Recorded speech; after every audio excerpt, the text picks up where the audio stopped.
Amén.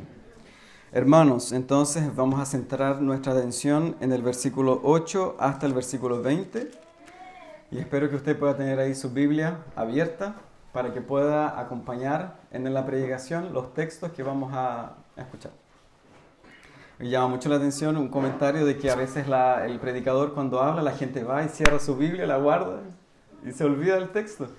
Uno tiene que estar siempre pendiente de lo que el predicador dice con el texto bíblico. Vamos ahí verificando texto por texto. Hoy es 25 de diciembre y la mayoría de las personas celebra lo que se le denomina la Navidad. Pero ustedes saben que la Navidad no es solamente cenar en familia, ¿cierto? Y entregarse regalos, algunos. Darse feriados, compartir, descansar, sino que culturalmente nosotros sabemos que la Navidad se celebra el nacimiento del Salvador. La Iglesia cristiana reconoce el hecho de que el 25 de diciembre nosotros no afirmamos que Jesús nació en esta fecha específica. Puede ser que haya nacido en otra fecha, muy probablemente, nosotros no sabemos. Pero nosotros utilizamos este momento para recordar el nacimiento de nuestro Salvador y es un momento muy propicio también para que podamos revelárselo al mundo y que ellos también puedan entender el mensaje de la Navidad. La Navidad, a todos los niños que están aquí hoy, no es recibir regalos, ¿cierto? Ese no es el mensaje de la Navidad. Nosotros hacemos parte de eso, un momento familiar, pero la Navidad es mucho más que eso. La Navidad nosotros recordamos que hay una historia grandiosa que ocurrió hace más de 2000 años, cuando en esta tierra, como nosotros vamos a ver, nació un niño. Nosotros necesitamos hoy descubrir, recordar, redescubrir quién es ese niño y por qué su nacimiento dividió la historia de la humanidad en dos, en un antes, en tinieblas, y en un después con la luz. La luz nos visitó desde lo alto. Entonces tenemos que recordar cuál es el verdadero mensaje de la Navidad. Nosotros, ustedes saben que estamos haciendo exposiciones en el libro de Juan, pero hoy por esta fecha nosotros siempre pausamos y hacemos un mensaje centrado a la Navidad, y en Año Nuevo también el pastor Miguel hace mensajes sobre el Año Nuevo, en fechas específicas del año. Entonces ahora nos centramos en el Evangelio de Lucas, capítulo 2, del versículo 8 al versículo 20. Y nosotros vemos que, de forma así general, cuando nosotros leemos el texto a manera de introducción, nos llama bastante la atención la providencia divina. Si usted lee conmigo desde el versículo 8 en adelante, nosotros vemos que la historia se presenta de la siguiente forma. Habían unos pastores que eran personas que tenían un oficio específico en aquel entonces en Jerusalén, que cuidaban de ovejas. No eran pastores de iglesias, sino que eran pastores de ovejas. Ellos cuidaban las ovejas en aquellos entonces y era muy cierto que era un oficio muy despreciado en aquellos días. Eran muy mal vistos, principalmente por los judíos. ¿Por qué? Porque ellos cuidaban de las ovejas todo el tiempo. Entonces ellos quebraban el día del Señor. Entonces los judíos lo miraban muy mal, como personas muy despreciables, porque rompían el día del Señor esforzándose en su oficio de cuidar las ovejas. Entonces eran personas muy despreciadas en aquellos días. Estando ellos en el campo, en aquella región de Belén, de repente en la noche se les apareció un ángel. Ellos tuvieron temor, se turbaron y el ángel los consoló diciendo que ellos no se turbaran y les anunció un mensaje. Si nosotros siguiéramos la lógica humana, ¿qué esperaría usted y qué esperaría yo con respecto a este Mesías? Nosotros esperaríamos que este Mesías se anunciara a César, muy probablemente, o a los principales de la sinagoga, que el Mesías viniera y lo colocaran en una cuna de oro, porque era el rey de Israel que venía a este mundo. ¿Pensaríamos acaso usted y yo que este Mesías, el rey de todas las cosas, nacería y no tuviera en el versículo que nosotros acabamos de leer en el devocional, capítulo 2, versículo 7, que lo acostaron en un pesebre. Y porque, dice Lucas, no había lugar para ellos en el mesón. Eso es absolutamente en contra de la lógica humana, absolutamente fuera de lugar. Nosotros esperaríamos que este rey viniese, si tuviera una cuna de oro, y que quizás naciese en el templo. ¿Por qué no? ¿Cierto? Si él venía con grande pompa, era el rey que estaba naciendo. Sin embargo, Dios quiebra la lógica humana. Dios hace absolutamente todo al revés. Dios exalta la humildad, la sencillez de corazón. Este rey, por tanto, no viene vestido de oro, no viene a acostarse en un pesebre de oro, ni nacer en Jerusalén con los principales y que todos vengan a adorarle, sino que este glorioso rey nace en un pesebre y es revelado a los pastores, a los despreciados del mundo en aquel entonces. A ellos se les anunció el gran mensaje de salvación. Nosotros entonces nos llama mucho la atención eso y nosotros podemos ver que aquí tenemos una historia que nosotros la vamos a dividir en 3 partes. En primer lugar, me gustaría que nosotros viéramos de que esta fue una historia verdadera. Eso es lo primero que me gustaría que pudiésemos centrar nuestra atención. En segundo lugar, me gustaría que viéramos que fue un mensaje anunciado. Los ángeles no aparecieron a los pastores en aquel entonces para, no sé, cantar, en fin, hacer cualquier cosa, sino que los ángeles, que son mensajeros, ellos aparecieron y trajeron un mensaje específico, un mensaje profundo al corazón de las personas y que cambió el mundo para siempre. En segundo lugar, el mensaje. Y en tercer lugar, vamos a ver qué produjo ese mensaje. Los pastores reaccionaron a ese mensaje y todos nosotros hoy también tenemos que tener una reacción a ese mensaje. Y después vamos a hacer algunas explicaciones prácticas. Va a ser un sermón, espero, más breve de lo normal. Veamos entonces que esta historia es una historia verdadera. A los niños que siempre están presentes, yo me dirijo siempre a ellos, esta no es una fábula, no es una historia que a alguien se le ocurrió escribir, ¿cierto? De que como las historias érase una vez cuando de repente en Jerusalén nació un niño y nosotros a veces pensamos que eso no ocurrió. A todos los que están presentes hoy, muchos cristianos y no cristianos presentes, sepan de que esta historia fue real. Una historia absolutamente real. Vino Jesús al mundo hace 2000 años en Jerusalén. Vamos a ver que esta historia es verdadera. Pablo, escribiendo a los Gálatas, dice que cuando vino el cumplimiento del tiempo, Dios envió a su Hijo, nacido de mujer y nacido bajo la ley, para que redimiese a los que estaban bajo la ley, a fin de que recibiésemos la adopción de hijos. Veamos que en 2 puntos de que es una historia real, porque fue en un tiempo real y fue en una ciudad real. Fue en un tiempo real porque cuando estaba gobernando Augusto César, el texto lo dice, si ustedes me siguen en el capítulo 2, y cuando Cirenio era gobernador de Siria, era como decir, por ejemplo, cuando Gabriel Boric era presidente de Chile, y cuando en Estados Unidos era presidente Joe Biden, Cristo Jesús vino al mundo.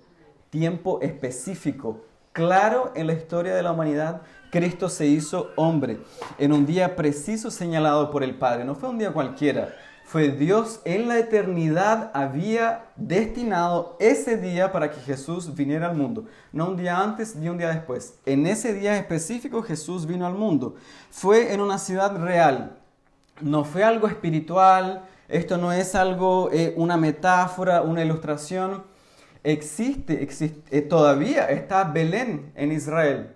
Todos los que quieran pueden ir a ese lugar, todavía físico, existe ese lugar, donde Jesús vino e hizo morada entre los hombres. No es un lugar que ya no existe, nadie tiene una pista de eso, y no sabemos si eso es verdad o no. Israel sigue presente y Belén todavía sigue ahí. Y en ese entonces nació Jesús en un tiempo real, en una ciudad real, Por tanto, es una historia real.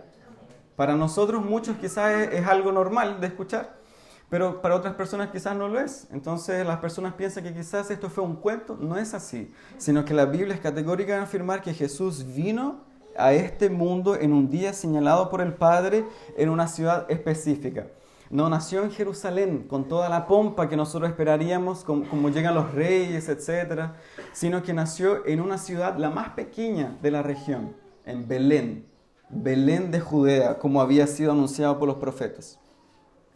Después nosotros vemos de que esta historia fue una historia real y que cuando los ángeles se aparecieron a los pastores, ellos trajeron un mensaje específico. Ellos trajeron, en segundo lugar, un mensaje específico y el texto dice en el versículo 10 de Lucas 2, el ángel dijo, no teman, porque he aquí, hoy os doy nuevas de gran gozo que será para todo el pueblo, que os ha nacido hoy. Os ha nacido, o sea, este niño es para ustedes. Nació en la ciudad de David, como decían los profetas en todo el Antiguo Testamento, que el Hijo de Dios, el Mesías, vendría de la casa de David. De él se iba a levantar un rey que es un Salvador, que es Cristo el Señor. Y les dio una señal. Entonces, en este mensaje que nosotros encontramos, se nos habla de que el que nació es un Salvador, es Cristo y es Señor. Entonces, cuando nosotros consideramos el mensaje de los ángeles, tenemos que hacernos dos preguntas. La primera pregunta es, ¿quién es ese niño que nació en Belén? ¿Quién es ese niño? Porque ese niño transforma la historia de la humanidad. ¿Y por qué tenemos que centrar nuestra atención en un niño que nació? Niños nacen a diario, todos los días. Gente pobla toda la humanidad todos los días. ¿Por qué este niño es diferente? ¿Por qué se nos habla de que él no es solamente un niño, sino que él es un Salvador y que él es el ungido, que es la traducción que se le da a Cristo, ungido, el Mesías? ¿Por qué él es Señor? ¿Cómo un niño puede ser Señor? ¿Cierto? Dios rompiendo la lógica humana. Entonces, ¿quién es él? Y la segunda pregunta es, ¿por qué él vino? ¿Por qué Jesús tuvo que venir al mundo? ¿Por qué no vino un ángel? ¿Por qué no vino un arcángel? ¿Por qué no vino Miguel, el arcángel Miguel? ¿Por qué no vino Moisés o Elías o Juan el Bautista? Juan el Bautista fue uno de los grandes hombres que vivió en esta tierra. ¿Por qué no bastó con la venida de Juan el Bautista y que nos predicase el Evangelio? ¿Por qué hay la necesidad de que haya venido este Mesías? Bueno, me gustaría decirles entonces, en primer lugar, de que este niño es el Salvador del mundo. Como lo afirma Lucas, ¿cierto? Cuando los ángeles dicen, y se llamará su nombre Jesús, porque Él salvará a su pueblo, no al mundo, de todos sus pecados. Este niño es el Dios eterno. Si ustedes, ahí nosotros comenzamos más profundo todavía, ¿cierto? Y nuestras neuronas entran en explosión. Porque nació un niño, pero al mismo tiempo este niño es Dios. ¿Cómo eso puede ser posible? Nosotros, si ustedes van conmigo a Isaías, ¿cierto? Hay un texto muy conocido que dice, un niño nos es nacido, hijo nos es dado, el principado sobre su hombro. ¿Y cómo se llamará él? Se llamará su nombre Dios fuerte, Padre eterno, príncipe de paz, admirable consejero. Entonces, este niño vino, nació y él es verdaderamente hombre y él es verdaderamente Dios.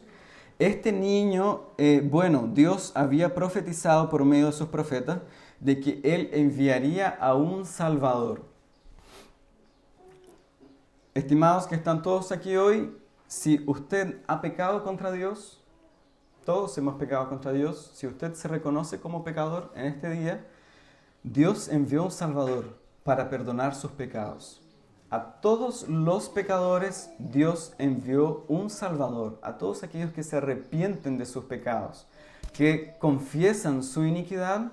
Nació un Salvador en Belén, que es el único que nos puede salvar de nuestros pecados y de borrar la inmensa deuda que nosotros tenemos para con el Padre. Jesús es el único que puede dar solución al problema de todos los hombres. El problema del hombre que nosotros podemos ver cuando Jesús viene al mundo, Él nos revela nuestra terrible necesidad de un Salvador. ¿Por qué? Porque si nosotros no necesitásemos de un Salvador, entonces podría habernos enviado a César para salvarnos de nuestros enemigos.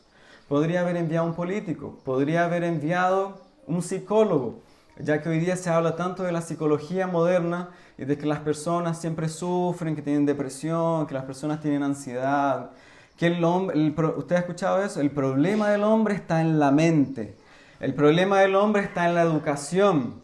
¿Ha escuchado eso? El problema del hombre es que el hombre no es educado. He escuchado eso muchas veces. El hombre necesita educación. Mentira, mentira, eso es mentira. Porque desde los tiempos de Jesús en Grecia habían grandes filósofos. Ninguno de ellos pudo dar solución al problema del hombre. Y eso sigue siendo vigente hasta el día de hoy. No hay psicología que pueda dar solución al problema del hombre. ¿Por qué? Porque el problema del hombre es un problema espiritual, arraigado al corazón. Hombres y mujeres han pecado contra Dios.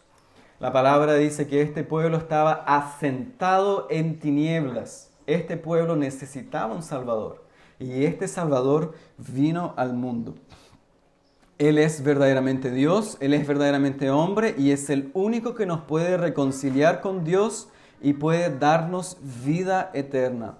Juan dice, y vimos su gloria, gloria como del unigénito del Padre, lleno de gracia y de verdad. Él fue concebido no por una mujer cualquiera, ¿cierto? Una mujer terrible, impía, sino que una mujer que vivía correctamente delante de Dios, amando a Dios y sirviéndole, que se llamó María. Él fue concebido por el Espíritu, ¿cierto? Sin pecado, sin iniquidad. Y él fue entonces creciendo en gracia y sabiduría delante de los hombres. Él cumplió la ley de Dios porque para salvarnos debía cumplir la ley de Dios. Y él después murió en una cruz, como nosotros vamos a ver después, para darnos salvación y vida eterna. Este niño que nació es el Salvador. Él nos libra de la ira venidera. Usted hoy necesita de este Salvador. El texto lo dice, este niño no es solamente un niño cualquiera. Él es el cumplimiento de las profecías y Él es el Salvador. Si Él me salva a mí, el Salvador es alguien que te rescata. ¿Por qué Él te rescata a ti? Porque nosotros necesitamos en nuestra terrible necesidad, muerte espiritual, de alguien que nos rescate, que nos saque del pozo en el cual nosotros nos encontramos. Él es el Cristo, Él es el ungido de Dios. Ungido hace referencia como Mesías de que Él fue el destinado para cumplir las promesas del Antiguo Testamento de salvar a su pueblo de sus pecados. ¿Por qué? Porque Él se asemejó a nosotros como hombre. Él, si fuera solamente Dios que vino al mundo, no podría habernos salvado de nuestros pecados. Porque necesitábamos a alguien que se compadeciese de nosotros, que fuera hombre como nosotros, pero no solamente hombre, sino también Dios, porque solamente Dios puede cumplir la ley totalmente. Un ángel no podría hacerlo, un profeta no podría hacerlo, un pastor no lo puede hacer. Necesitábamos absolutamente que viniera Jesús, el Hijo de Dios. Él es la segunda persona de la Trinidad. Él hace parte de la Santa Trinidad. Él es el Hijo de Dios. Si es Hijo de Dios, se iguala a Dios. Esa era la gran blasfemia que los judíos lo acusaban, porque decía que era Hijo de Dios. Y si era Hijo de Dios, se igualaba a Dios. Él era el Mesías. Él fue enviado para salvarnos de nuestros pecados. Y el texto nos dice también que Él es Señor. Él es Dios. Él gobierna por sobre todas las cosas. Él es Rey, es Señor, gobierna con gran poder y autoridad. Entonces nosotros si nos ponemos en el lugar, nosotros podemos pensar y decir cómo es posible que un niño sea al mismo tiempo el rey de toda la historia.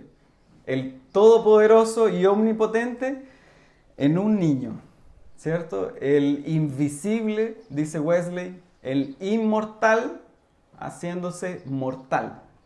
El eterno entrando en el tiempo. Dios está fuera del tiempo. Dios vivía en la eternidad. Nosotros no entendemos eso, ¿cierto? Porque nosotros, nuestra mente hay tiempo. Uno nace, vive, muere, todo tiempo. Dios en la eternidad, Dios estaba fuera del tiempo. Y en un día específico, Dios entró en el tiempo. El trascendente haciéndose inmanente, haciéndose presente en la historia de la humanidad. Un niño que lloraba, que tenía hambre, que sufrió padecimientos y dolores, era al mismo tiempo el Dios eterno, el Dios de toda la eternidad. Por eso es importante recordar que este niño no era un niño cualquiera, sino que era el Dios todopoderoso, verdaderamente Dios y verdaderamente hombre, Salvador, Cristo y Señor por sobre todas las cosas, que vino a salvarnos de nuestros pecados. ¿Cuál es el resultado de este mensaje? Este mensaje eran buenas nuevas, ¿cierto? Evangelio. El evangelio son buenas nuevas, ¿cierto? Buenas nuevas, grandes noticias que los ángeles trajeron, ¿cierto? Como un anuncio para los hombres. ¿Cuál fue el resultado en los oyentes cuando los pastores escucharon de que había nacido un rey? ¿Qué es lo que ellos hicieron? Se quedaron en el campo, no siguieron nada, no creyeron.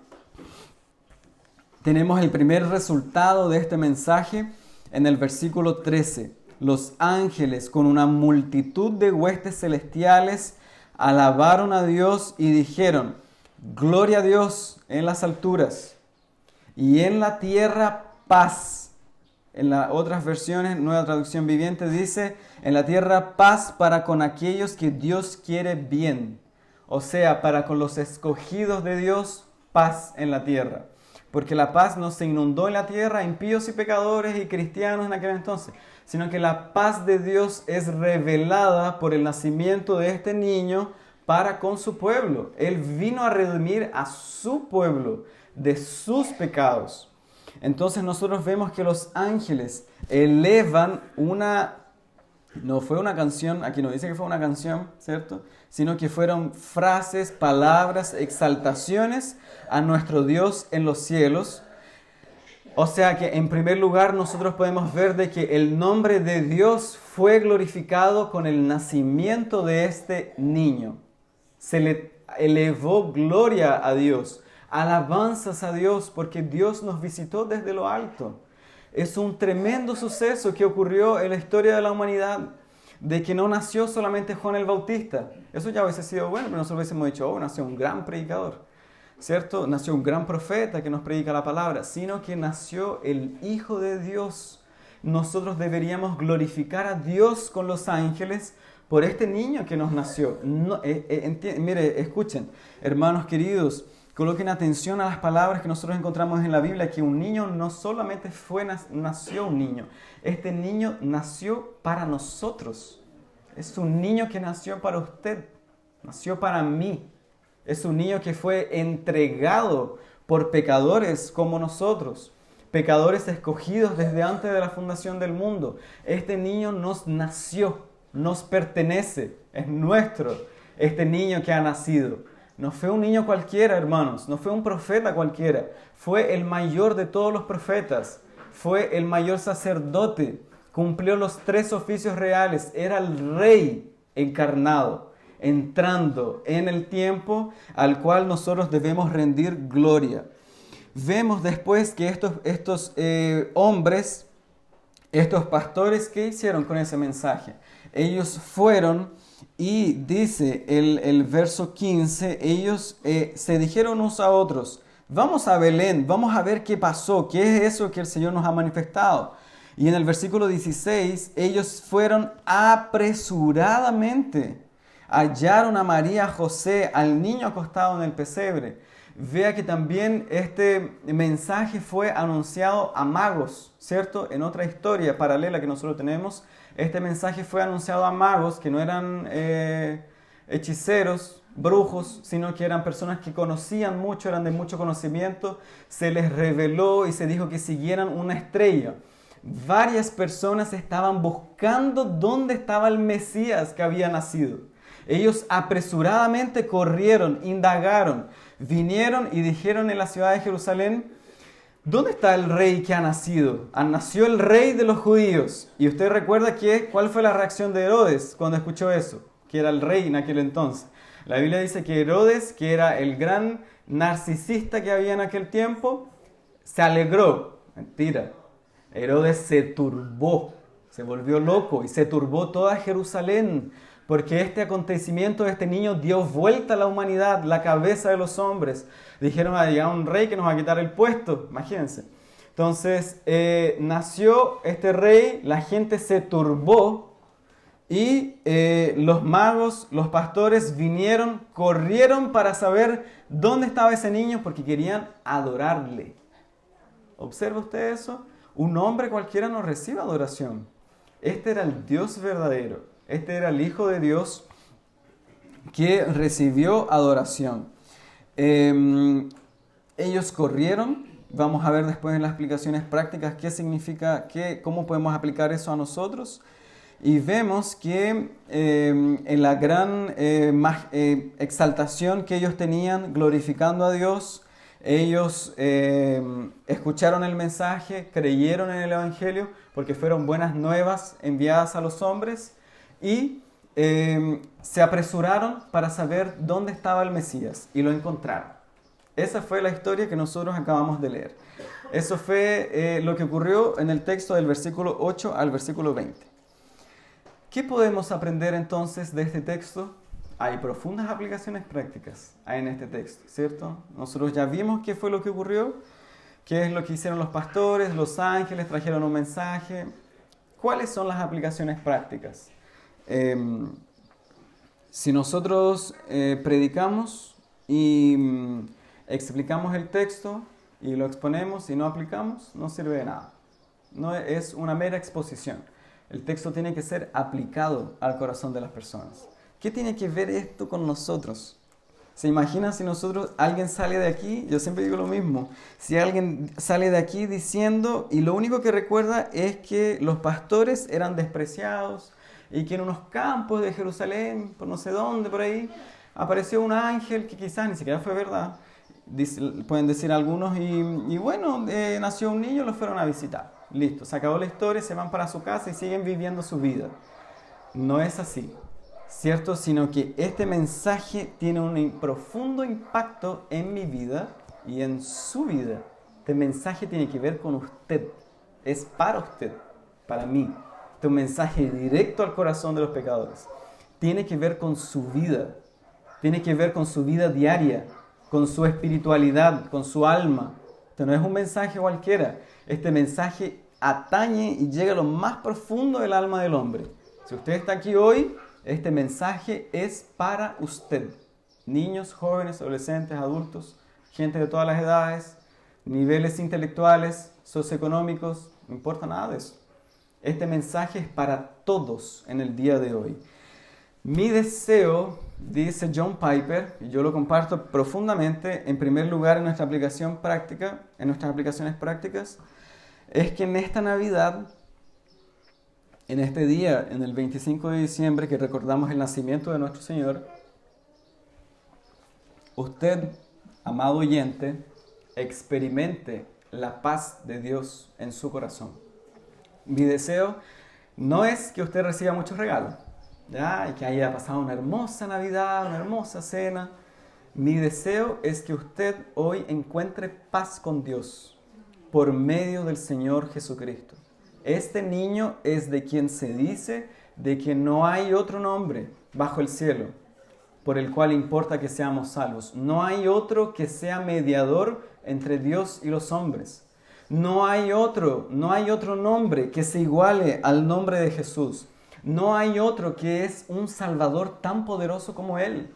No hay otro que sea un profeta y que haya cumplido los 3 oficios: rey, profeta y sacerdote. No hay otro que se compare como Él. Y este niño, Él es para usted. Él vino a traer la paz de Dios para los hombres. El texto dice en el mensaje que trajeron los ángeles, ellos dijeron, este niño trae a la tierra paz, buena voluntad para con los hombres. No es que inundó a la tierra con paz y entonces las personas ahora viven felices, alegres, ¿cierto? Tranquilidad, calma, ya no hay guerras, ya no hay aflicciones, porque este niño nos trajo paz. ¿A qué paz se refiere este texto? ¿Cuál es la paz de que está hablando Lucas capítulo 2? Es una paz, esa paz que cuando usted está enojado con alguien, pelearon, volvieron a hablar, ahora estamos bien. Esta paz es paz para nosotros, que tanto se habla hoy de la paz interior, y paz con nuestro prójimo, para que todos estemos bien, para que en su familia ya no hayan discusiones, ¿cierto? Para que no hayan problemas en el trabajo. Paz para todos, como dice esas canciones. Paz, Pascua, ¿cierto? Paz feliz para Navidad, feliz para todos. ¿De qué habla esta paz entonces? El texto nos habla de una paz que sobrepasa todo entendimiento. No es una paz solamente interior, no es solamente una paz para con el prójimo, sino que es una paz de hacer las paces con Dios. El hombre está en tinieblas, el hombre está en guerra con Dios. Hoy yo le recuerdo a usted que quizás todavía no ha creído en el nombre del Hijo de Dios. Usted está en rebelión contra Dios. El hombre está en guerra con Dios. El hombre puede ser una persona muy moralmente aceptable, ¿eh? Gente que trabaja, respeta a su papá, respeta a su mamá, como dice el pastor Michelén. Es como que nosotros viéramos que las calles están relucientes, resplandecientes, que los niños pasan y dicen buenos días caballero, buenos días señorita, se portan bien en el colegio, los niños hacen bien las cosas, en el trabajo ya no hay discusiones, ¿cierto? Ya no hay envidias, no sé si usted ha escuchado, en el trabajo hay envidias, no sé si ha vivido eso, hay celos. Hay contiendas, hay aflicción en la familia, en el trabajo, en los amigos, en todas partes. Ya no hay eso. Hay todo en la sociedad anda bien. La gente sonríe, la gente anda más feliz. El diablo quiere eso, dice Sujel Michelén, siempre y cuando no se hable de la cruz de Cristo. Siempre y cuando no se ataque el pecado del hombre. La gente yo creo que le gustaría eso. Que todos anduviesen felices, sin problemas, pura felicidad, pura alegría, pero sin pecado, sin evangelio. Eso sería lo más terrible que le podría ocurrir a una sociedad. Este niño nos trae la paz porque el hombre está, si nos trae la paz, nosotros entonces podemos deducir de que el hombre está en guerra contra Dios. El hombre odia a Dios. El hombre nace en una condición espiritual que no quiere saber de Dios. Es por eso entonces que cuando usted invita a su hijo al culto, el hijo no quiere saber del culto. El hijo no quiere eso. El papá, la mamá, el hermano, vamos al culto, a la gente no le interesa un culto. La gente no le interesa, dice Tozer, venir a un lugar donde la atracción es Dios. A la gente no le interesa eso. Ahora, si nosotros aquí tuviéramos una cena, yo estoy seguro que falta ninguno. Vienen todos. Porque la gente de esas cosas le llama la atención. Si aquí hubiese un concierto de rock, estaría lleno, ¿cierto? Porque así uno ve en los estadios, vienen cantantes horribles, cantantes que no son cantantes. Los estadios se llenan, la gente le llama la atención eso. La gente, por ejemplo, si aquí hubiese un sorteo, una lotería, cualquier cosa, la gente ama eso, ama todo aquello que no tiene que ver con Dios. Por eso, porque el hombre está enemistado contra Dios. Hay algo en el corazón del hombre que se llama pecado, iniquidad, transgresión en el corazón de todo hombre nacido de mujer. Los niños pueden ser muy lindos, pero los niños vienen con una mancha en el pecado, en el corazón que es el pecado. Los niños crecen y cada vez se ponen más duros, más rebeldes. ¿Y por qué digo eso? Porque nosotros vivimos eso. Todos fuimos niños, todos llegamos a una etapa de rebelión cuando no queríamos saber de Dios. Esa es nuestra terrible necesidad. Necesitamos un Salvador. Entonces este mensaje es para traer paz al corazón del hombre para que usted hoy sea reconciliado con Dios. El mensaje de la Navidad es ese. El hombre necesita ser reconciliado con Dios. El hombre necesita tener paz con Dios. Paz con Dios. Nosotros, ¿cómo podemos tener paz con Dios? Por medio del Señor Jesucristo. El Señor Jesucristo es el único que nos toma de la mano y nos lleva al Padre. El camino estaba roto, el camino estaba apartado, nosotros estábamos fuera de la presencia de Dios, apartados de la presencia de Dios, no éramos dignos de la presencia de Dios. Absolutamente indignos, absolutamente transgresores. Rompimos la ley de Dios un mandamiento tras otro mandamiento. Y Pablo dice que el que es infractor en un punto de la ley lo es en todos. Si usted no mató a nadie, si usted no ha adulterado, si usted no ha mentido, pero usted no ha amado a Dios con todo su corazón, usted es infractor de toda la ley. El hombre no nace con amor a Dios, por tanto el hombre no ama a Dios. Eso es romper uno de los grandes mandamientos. Y en ese estado terrible de pecado, terrible de maldad, de iniquidad, porque hermanos, hagamos memoria, piense ahí en su silla. ¿Usted se recuerda cuando usted era pecador? ¿Usted se recuerda cuando usted vivía en el mundo? Transgresor, rebelde, extraño a las promesas, lejos de la ciudadanía de Israel, dice Pablo. ¿Usted se acuerda de ese tiempo? Nosotros tenemos que ser sinceros. No nos interesaban las cosas de Dios. No era nuestro gozo, no era nuestra alegría. Nosotros nos deleitábamos en otra cosa. ¿O será que usted nació cristiano? ¿Será eso? ¿Será eso? Nunca diga eso. Nunca lo diga. Nunca, nunca, nunca, nunca. No vaya que sea que usted llegue delante del gran juez. ¿Por qué usted está aquí? Siempre lo digo, pero siempre se va a recordar. No, es que yo fui al culto. No, es que yo era miembro de la Iglesia Bautista Reformada en Coronel. No, es que peor todavía, cuando uno pregunta a las personas, bueno, no es para pillarlos, pero cuando uno necesita conocer a veces el evangelio de una persona, hágale la siguiente pregunta. ¿Cuándo Dios te convirtió? ¿Cuándo Dios hizo un cambio en tu vida?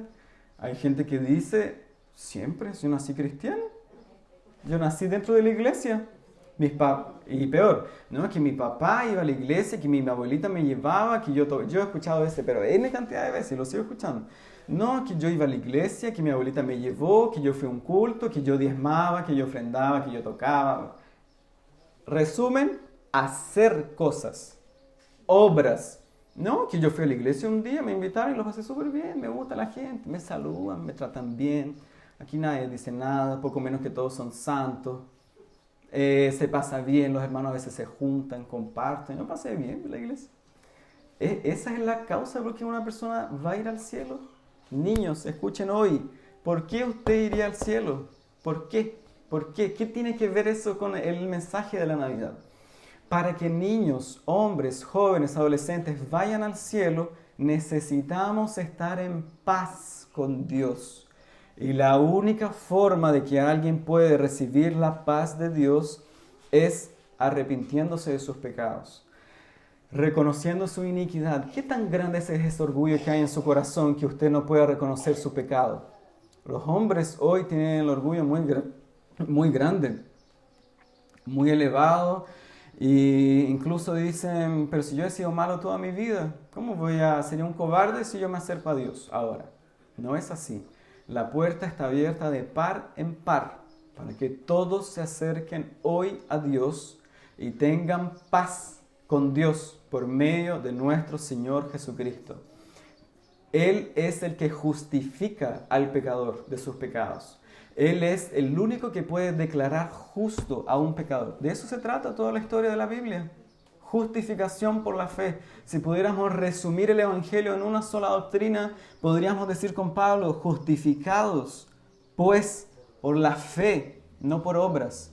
Tenemos paz para con Dios por medio de nuestro Señor Jesucristo. Concluimos, dice Pablo después, que nosotros no somos salvos por medio de las obras de la ley, sino por la fe. Si usted mezcla la fe con las obras, la gracia ya no es gracia. Ella es obras. La gracia no acepta obras. La gracia es totalmente excluyente. No incluye las obras. Este Salvador es un Salvador excluyente. Él no acepta que usted lleve en el corazón a sus pecados. No acepta que usted lleve en su corazón a María, que usted lleve a los santos, que usted lleve su iniquidad, su yo. Porque hay hombres que dicen, pero yo no adoro a nadie, pero se adora a sí mismo.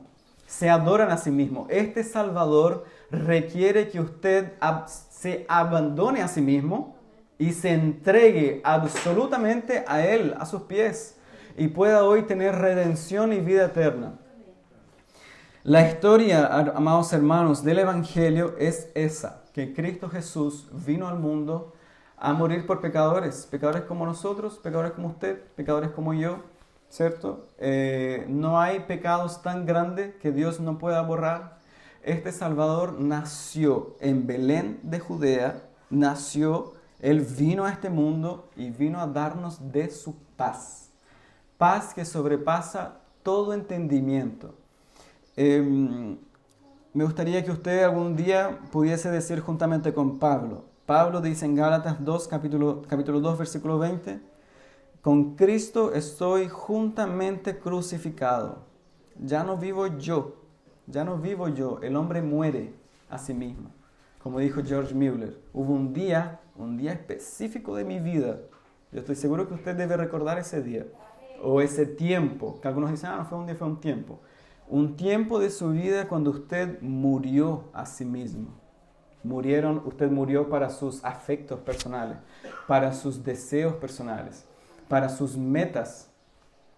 Murió para su pecado y hubo un día en que usted murió y renació. Pablo dice, yo ya no vivo, vive Cristo en mí. Ahora está el alma de Dios, como decían los puritanos, en el corazón del hombre. Y ya ahora lo que yo vivo en la carne, lo vivo en la fe en el Hijo de Dios, el cual me amó y se entregó a sí mismo por mí. Segunda pregunta que me gustaría hacer, ¿este niño entonces ha nacido para ti? Este niño nació en Belén. Spurgeon dice que ¿de qué sirve que este niño haya nacido en Belén y no haya nacido en tu corazón? Tú necesitas que este niño nazca en tu corazón, que tú tengas un nuevo nacimiento, que tú tengas una nueva vida en Cristo Jesús. No sirve de nada que nosotros sepamos que Jesús nació en Belén, pero no nació en mi alma. Que Jesús no tiene absolutamente nada que ver conmigo en mi vida diaria. Soy absolutamente extraño para Él. Y yo soy extraño para Él y Él es extraño para mí. No es eso. Este niño nació para ti. Nació en tu corazón. Pregúntate eso, medita en eso. El texto dice que el ángel dijo, a ustedes les nació Cristo el Señor. Nació para ti. Lo peor que le puede pasar a un ser humano en esta vida es morir y que este Salvador no haya nacido para él.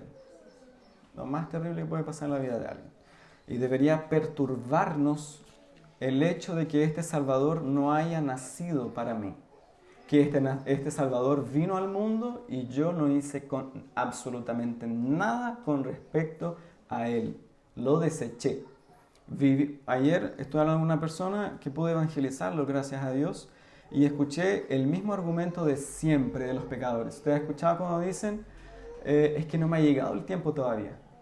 Me gustaría, pero no me ha llegado. No siento, no quiero, no sé, no me pasa nada. No, me gustaría ir a un culto, pero siento que no es mi tiempo todavía. El tiempo sí es hoy.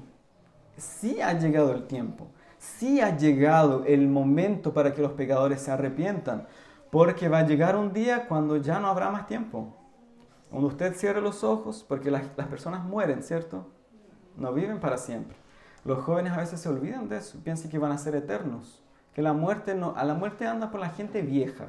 Gente adulto mayor, gente que no se las puede. A esa gente se acerca la muerte. No es así. Las estadísticas dicen lo contrario. Jóvenes sí mueren. Niños sí mueren. Adultos mueren. Cuando la muerte venga por usted, lo tome por el cuello. Yo espero, hermanos, que ustedes estén absolutamente preparados para presentarse delante del trono celestial y que este niño haya nacido para ustedes. Acuérdense de este día. No van a poder salir de aquí excusándose y decir, no, nadie me habló, nunca nadie me dijo. No, en esta iglesia, en este lugar, día domingo 25 de diciembre 2022, absolutamente todos escucharon que necesitaban arrepentirse de sus pecados, que la ira de Dios está sobre tu vida. El Evangelio lo dice. Yo no voy a decir aquí, tranquilo, porque Dios te ama. Dios te ama, como dice el evangelismo moderno de la prosperidad. Tranquilo, tu vida va a ir bien. Tú vas a crecer, tú vas a tener riquezas, auto, casa, todo bien. Basta que tú vengas a la iglesia, basta que Dios te quiera hacer feliz. La ira de Dios está sobre tu vida y la única forma que esa ira sea quitada es por medio del Señor Jesucristo, que vivió una vida santa, pura, limpia, recta y murió en una cruz como el peor de los pecadores. El Santo de Israel muriendo en una cruz para morir por pecadores. Él resucitó. Nosotros día domingo, todos los domingos celebramos la resurrección de Cristo. Él se levantó de la muerte con gran poder. La muerte no pudo con él. La muerte no pudo retenerlo. El diablo no pudo con él. El pecado no pudo con él. Él venció la muerte, el pecado, la maldad, de tal forma que sí tenemos esperanza y que nuestra fe, dice Pablo, no es vana, porque Cristo resucitó. Estos pastores, en último lugar, y los ángeles y los pastores adoraron a Dios y los pastores fueron apresuradamente a adorarle. Me pregunto entonces, ¿usted ha ido a adorar a este niño que nació? Su corazón, lo profundo de su alma, en su habitación, en su casa. ¿Usted ha adorado a este rey? Esta gente fue a adorarle, le rindieron homenajes, le rindieron culto a este niño que nació. ¿Ha hecho usted eso en lo más profundo de su corazón? Usted hoy día, a ver, si hacemos la pregunta, ¿con qué motivación usted vino al culto hoy día? ¿Cuál fue la motivación? No, que no tenía nada que hacer. No, que mi familia me invitó. No sé, vine a escuchar a ver si, no sé, cualquier argumento. ¿Cuál es el motivo por el cual usted vino hoy? Hay personas que se acercan a la iglesia solamente para pasarlo bien, como dijo el Dr. Lloyd Jones, para hacer club de amistades. Hay iglesias, hermanos, que parecen un club social. Gente se relaciona entre sí mismos. Hay gente que es soltera y quiere casarse. Voy a buscar en la iglesia, yo he escuchado eso, es que en la iglesia hay gente buena, entonces veamos pasarlo.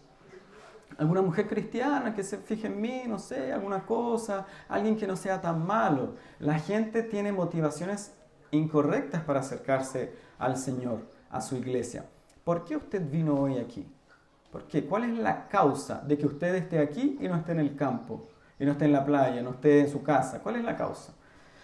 Son bienaventurados todos aquellos que vinieron hoy a adorar al Señor y a adorar a este rey que nació en Belén de Judea. Este Salvador es para usted y usted hoy venga hoy apresuradamente a adorar a este rey que nació. Adórele en lo profundo de su alma, adórele con sus obras, los que son cristianos. Adórele en su vida diaria, abandone el pecado, adore al Señor. Adorar al Señor no es cantar solamente himnos. Esto es parte de la adoración pública. El diezmo, la ofrenda, eso hace parte del culto, congregarnos juntos. Pero hay una adoración que está en el alma del hombre. Adoración profunda, sincera. Yo adoro a Dios en mi vida diaria. Vengan todos hoy apresuradamente a adorar al Rey que nació en Belén. Y ahora sí termino citando una frase, un pequeño párrafo de Spurgeon. Si ustedes conocen a Spurgeon, y si no lo conocen, Spurgeon fue el príncipe de los predicadores, después de, obviamente, de nuestro Señor y del apóstol Pablo, el príncipe de los predicadores que vivió en el año 1850, 80 por ahí, en Londres. Él fue un predicador en Londres y tenía hermosos sermones de Navidad. Métase en internet, Spurgeon, sermones de Navidad, y se va a deleitar con sus escritos. Spurgeon dice, y con esto termino, que aquellos de nosotros que han adorado durante mucho tiempo, dirigiéndose a los cristianos, adoren con una reverencia nueva y más humilde y con más amor intenso por Dios. Quiera Dios, que Dios sí lo quiera, que algunos que están lejos de Él espiritualmente, así como lo estaban los magos de manera física, vengan hoy y pregunten, ¿dónde está el Rey de los judíos que ha nacido hoy? hemos venido a adorarle. Que los pies que se han acostumbrado a las sendas anchas del pecado, pero que no están acostumbrados al camino estrecho, busquen en este día ver a Jesús e inclinarse delante de Él con todo su corazón y encuentren en Él salvación. No te demores, porque hoy Él clama, vengan a mí todos ustedes que están cansados y agobiados, y yo les daré descanso. Amén. Oh Señor, nuestros ojos han visto al Rey que ha nacido en Belén. Nosotros lo hemos visto por medio de tu palabra. Gracias, Señor, por habernos librado de nuestra iniquidad. Estábamos muertos en nuestros delitos y pecados, absolutamente extraños de Dios, absolutamente enemigos de Dios, en guerra contra Dios, alienados de la presencia de Dios, muertos en nuestros pecados. Y el mejor día de nuestra vida fue el día cuando Jesús salió a nuestro encuentro y nos salvó y nos amó, no por nuestras obras, sino por el amor de Dios que se reveló a nosotros por medio de su Hijo amado, por medio de su Espíritu. Señor, que vengamos apresuradamente hoy a adorar al Rey que nació. Y que este Rey no solamente nazca en Belén, sino que este Rey nazca en el corazón de cada uno de nosotros que está en este lugar. Que pecadores vengan al encuentro de este Rey. Este Rey los llama a que se reconcilien con Dios y tengan la vida eterna y puedan tener la paz de Dios que sobrepasa todo entendimiento. Gracias, Señor, en este día te damos por este hermoso Salvador que nació en Belén. Que el Señor nos otorgue hoy poder amarle con todo nuestro corazón. Que el Señor nos permita que podamos ya no estar en guerra con Dios, sino que seamos llamados hijos de Dios. Porque a todos los que creen en su nombre se les dio la potestad de ser llamados hijos de Dios. Gracias por este hermoso día, día domingo, cuando recordamos el nacimiento de nuestro Salvador, recordamos su muerte en la cruz expiatoria por los pecadores escogidos y también su resurrección. Cristo venció la muerte y el pecado y tenemos todos los cristianos profunda esperanza de que también resucitaremos con Él. Gracias, Señor, te damos en el nombre de Jesús. Amén.